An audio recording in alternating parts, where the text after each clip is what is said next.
Linchiklaringiz endi bittada o'xshab chiqadi. Ishimizni tuxum, shakar, tuz, yog', iligan sutni yaxshilab aralashtirib, unimizni sitadan o'tkazib qo'shamiz. To'liq proporsiya videoning tagida qoldiraman. Qizib turgan tovuq bo'lishi shart. Ana o'shanda blinchikingiz zo'r o'xshab chiqadi. Nachinkasiga o'tamiz. Tovuq filesini 5 minut ziravorlar bilan qovurib, hech qanaqa suv solmasdan 5 minutga dimlab qo'yamiz.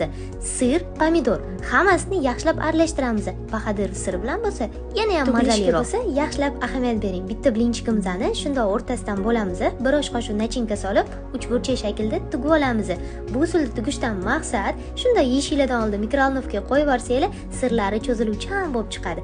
To'xtang, yurechani bosib qo'ying, bilasiz, ko'nglim ko'tariladi. Bu men uchun motivatsiya. Rahmat. Mazasi gap bo'lishi mumkin emas. Olinglar. Sevaraxon cho'ziluvchan sirdan qaysini tavsiya qilasiz desanglar, Bahadirov sirlarini olishinglarni tavsiya qilib qolaman. Kartinka do'konlaridan topishingiz mumkin.